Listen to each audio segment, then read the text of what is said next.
పదవ తరగతి public examination 2025 physical science పేపర్లో సెక్షన్ 1 మార్క్ క్వశ్చన్స్లో మొదటి ప్రశ్న కెమికల్ రియాక్షన్స్ అండ్ ఈక్వేషన్స్ వస్తుందని గమనించండి. ఈ ప్రశ్న రీజనింగ్ అండ్ క్వశ్చనింగ్ సంబంధించిన ప్రశ్న. మొదటి పాఠంలో వెరీ ఇంపార్టెంట్ ఒక 12 ప్రశ్నలు ఉన్నాయి. వాటిని డిస్కస్ చేయబోతున్నాను. మీరు జాగ్రత్తగా వినడానికి ప్రయత్నం చేయండి. ఖచ్చితంగా మీకు 2 మార్కులు వస్తాయి. సో మొదటి ప్రశ్న చూడండి. Predict exhalation air is hotter than inhalation air during respiration process. ఈ ప్రశ్నకు సమాధానం ఆలోచించండి. డ్యూరింగ్ రెస్పిరేషన్ సమయంలో ఎగ్జలేషన్ ఎయిర్ అనేది చాలా వేడిగా ఉంటుంది ఇన్హలేషన్ ఎయిర్ కంటే. ఎందుకు అనేది ప్రశ్న. During respiration hot air is released. Respiration సమయంలో వేడి గాలి మనకు బయటకు వస్తుంది. During respiration heat is released. As a result air absorbs heat. The exhaled air is very hotter than inhaled air. So ఇదే మనం ఆన్సర్ రాస్తే సరిపోతుంది. Answer exhalation air is hotter than inhalation air because air absorbs heat during respiration. So ఈ answer రాస్తే సరిపోతుంది. రెండో ప్రశ్న గమనించండి. Why do we apply paint on iron articles అనే ప్రశ్న గమనించండి. ఐరన్ ఆర్టికల్ కనుక మనము పెయింట్ అప్లై చేయలేకపోతే so they will be expose to air and atmosphere where iron reacts with moisture and oxygen they become rust. Hence we apply paint on iron articles అని. So ఈ iron article కనుక మనము paint apply చేయకపోతే అట్మాస్ఫియర్లో ఉండే moisture మరియు ఆక్సిజన్ని observe చేసి ఐరన్ ఆక్సైడ్ ఫామ్ అయి రస్ట్గా ఏర్పడుతుంది. కాబట్టి in order to avoid formation of rust we apply paint on iron articles. So ఇది ఆన్సర్ అయితే సరిపోతుంది. We apply paint on iron articles so they do not allow air and moisture to come in contact with iron and avoid formation of rust. So iron article అనేవి ఎయిర్కు అట్మాస్ఫియర్లో ఉండే air మరియు వాటర్కి expose కాకుండా మనం paint apply చేస్తాం. So this is the right answer. So మూడో ప్రశ్న గమనించండి. Why do we keep food in 8 container అని. మనం కొన్ని రకాలైన ఫుడ్స్ని 8 కంటైనర్లో ప్యాక్ చేస్తాం. ఎందుకంటే if the food is expose to air it will oxidise and become rancid. In order to slower the oxidation process we keep food in 8 container. So 8 కంటైనర్లో ఉంచడం వలన ఆక్సిడేషన్ ప్రాసెస్ అనేది స్లో డౌన్ కావడానికి మనము ఆ విధంగా ఉంచుతాము. సో ఆన్సర్ అదే రాస్తే సరిపోతుంది. In order to avoid oxidation we keep food in 8 container. So ఇది ఆన్సర్. నెక్స్ట్ 4వ క్వశ్చన్ గమనించండి. Why does the colour of the copper sulphate changes when iron nails are kept in that solution అని గమనించండి. Iron is more reactive than copper. When iron nails are dipped inside the copper sulphate iron displaces copper and the colour changes. మనం ఇక్కడ చూడండి reactivity సిరీస్లో. So copper కంటే iron చాలా ముందుంది కాబట్టి ఐరన్ ఈజ్ మోర్ రియాక్టివ్. ఈ ఐరన్ నెయిల్స్ని మనం కాపర్ సల్ఫేట్లో డిప్ చేసినప్పుడు ఈ ఐరన్ అనేది మోర్ రియాక్టివ్ కనుక కాపర్ డిస్ప్లే చేసి అక్కడ ఫెర్రస్ సల్ఫేట్ అనేది ఏర్పడుతుంది. అందుకు అక్కడ కలర్ చేంజ్ అయినట్లు మనము గమనిస్తాము. So this is the answer. So ఈ విధంగా రాయండి. Copper sulphate solution changes colour when iron nails dipped in it because iron is more reactive and displaces copper. So అక్కడ కాపర్ సల్ఫేట్ ఏమవుతుందంటే ఐరన్ సల్ఫేట్గా మారుతుంది. అది కొంచెం బ్రౌన్ రంగులోనికి బ్లూ కలర్ నుంచి బ్రౌన్ కలర్లోనికి మారుతుందని మనం గమనించాలి. 5వ ప్రశ్న గమనించండి. Why is respiration considered as exothermic reaction అని. During digestion food is decomposed into glucose. Glucose oxidises and releases carbon dioxide. So digestion సమయంలో ఈ ఫుడ్ అనేది ఏమవుతుందంటే it turns into glucose. Glucose oxidises and releases carbon dioxide. Hence, respiration is a exothermic reaction అని చెప్పొచ్చు, ఎందుకంటే అక్కడ heat అనేది liberate అవుతుంది కనుక. సో ఇదే రాసి సరిపోతుంది.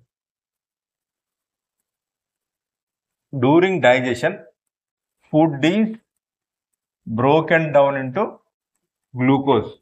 It oxidizes and releases CO2. Hence, respiration is considered as exothermic reaction. So, this is the right answer. ఆరో ప్రశ్న చూడండి. What happens when iron nails are exposed to air or atmosphere? Predict అనే ప్రశ్న. So ఇది గమనించండి, ఇంతకుముందు చెప్పినట్లు iron nails అనేవి ఎయిర్ కానీ అట్మాస్ఫియర్లో ఉండే ఆక్సిజన్ మరియు మాయిశ్చర్కి ఎక్స్పోజ్ అయినప్పుడు they become iron oxide and that is rust.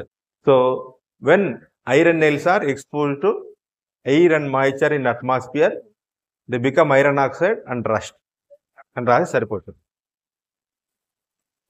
When iron nail expose to air and moisture in atmosphere it become iron oxide, so that is rust. So this is the right answer. So next 7th question గమనించండి. Oil and fat food items are flushed with nitrogen gas. Why? So ఈ ప్రశ్న చూడండి, మనం ఇంతకుముందు చెప్పుకున్నాము, when oil and fat food are exposed to air, so they oxidize and become rancid. The smell and taste of the food changes. In order to avoid rancidity, we pack oil and fat food in a nitrogen containing bag. So అదే రాసి సరిపోతుంది.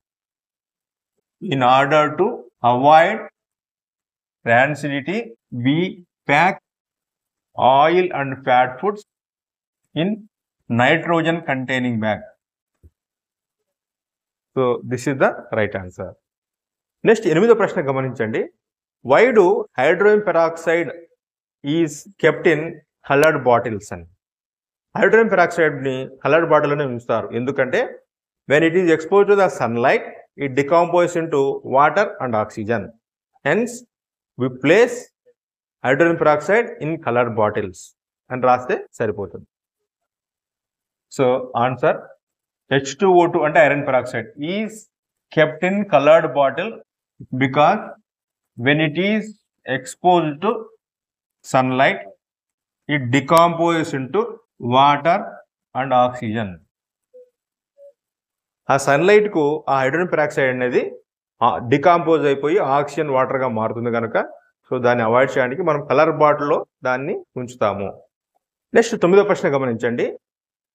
Why do silver, gold and platinum do not corrode easily?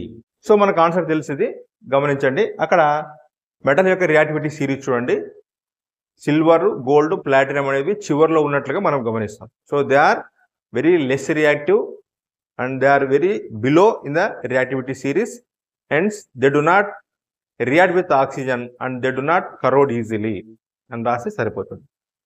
So గమనించండి, silver, gold and platinum are very less reactive. Hence they do not react with oxygen and they do not corrode easily. So this is the right answer. 10వ ప్రశ్న గమనించండి. Why is decomposition reaction is called as the opposite of combination reaction అని? ఈ decomposition reaction అనేది combination reaction కి opposite ఎందుకు అని మనకు తెలుసు. టైప్స్ ఆఫ్ రియాక్షన్ నేర్చుకున్నాము. In decomposition reaction, one compound decomposes into 2 or more compounds. But whereas in combination reaction, 2 or more compounds combine together to form a single substance. Hence, decomposition reaction is called as opposite of the combination reaction. Suppose. So, this is the answer. So, gamaninchandi, in decomposition reaction, one substance decomposes into 2 or more substances. Whereas in combination reaction, 2 or more substances combine to form single substance. So మనం ఇంకా simple గా దీన్ని అర్థం చేసుకోవాలంటే, so మనం combination reaction ఏం చేస్తాం, A + B gives AB అని రాస్తాం. చూడండి, ఇది కాంబినేషన్ రియాక్షన్. ఇది అలాగే డికాంపోజిషన్ చూడండి, AB gives A plus B. Next 11వ ప్రశ్న గమనించండి. Why is photosynthesis is considered as a endothermic reaction అని. ఫోటోసింథసిస్ అంటే ప్లాంట్స్ లో ఫోటోసింథసిస్ జరుగుతుంది with the help of carbon dioxide, water, presence of chlorophyll and sunlight they prepare food అని మనకు తెలుసు ఫోటోసింథసిస్. ఇక్కడ ఫోటోసింథసిస్ లో the reaction takes place by the absorption of energy from sunlight. Heat energy sunlight నుంచి observe చేసుకోవడం ద్వారా అది జరుగుతుంది కాబట్టి దాన్ని ఎండోథర్మిక్ రియాక్షన్ అంటారు. సో మనం ఒకసారి గుర్తుంచుకోండి, ఎండోథర్మిక్ రియాక్షన్ అంటే ఏమి? The reaction in which heat is absorbed. Photosynthesis లో సన్లైట్ నుంచి హీట్ అబ్జర్వ్ చేసుకుంటాయి కాబట్టి photosynthesis reaction is a endothermic reaction అని మనము చెప్పవచ్చు. In photosynthesis heat is observed from sunlight, hence it is called endothermic reaction. So ఈ answer రాస్తే సరిపోతుంది. నెక్స్ట్ గమనించండి 12వ ప్రశ్న. Why can't we stir silver nitrate solution with copper spoon అని. సో సిల్వర్ నైట్రేట్ సొల్యూషన్లో కాపర్ స్పూన్తో మనం దాన్ని కలపకూడదు. ఎందుకంటే సిల్వర్ నైట్రేట్తో కాపర్ రియాక్షన్ జరిగి అది కాపర్ నైట్రేట్గా మారే అవకాశం ఉంది. కనుక మనము ఇక్కడ గమనించండి, రియాక్టివిటీ సిరీస్లో copper is more reactive than silver. కాబట్టి we should not stir the silver nitrate solution with copper spoon. So answer raddam. Copper is more reactive than silver, hence we should not stir silver nitrate with copper spoon. So this is the right answer. ఇంకా మీకు 3 important ప్రశ్నలు వచ్చే అవకాశం ఉంది. నేను just వాటిని చెప్తాను, ఇంతకుముందు వాటిని గురించి చెప్పాను కాబట్టి ఇవి మీరు సొంతంగా రాయడానికి ప్రయత్నం చేయండి. అవి ఏమిటంటే ఆస్కింగ్ క్వశ్చన్ సంబంధించినవి. Pose 2 questions on the concept of chemical reactions అని. కెమికల్ రియాక్షన్స్ పైన 2 ప్రశ్నలు వేయండి అని. సో మీరు అడగవచ్చు, ఇలాంటి ప్రశ్నలు ఉన్నప్పుడు సింపుల్గా కాన్సెప్ట్ గురించి 2 నిమిషాలు 1 నిమిషం ఆలోచించండి. మీకు దాని గురించి ఏమైతే తెలుసుకోవాలనుకుంటున్నారో ప్రశ్నలు వేసి సరిపోతుంది. ఉదాహరణకు, what is chemical reaction, how many types of chemical reactions are there, what is combination reaction, what is the difference between displacement reaction and decomposition reaction అని అడగవచ్చు. అలాగే మరొక ప్రశ్న, pose 2 questions on the concept of rancidity అని కానీ, లేదా pose 2 questions on the concept of corrosion అని కానీ అడగవచ్చు. సో మీరు ఆ కాన్సెప్ట్ గురించి 1 నిమిషం ఆలోచించండి.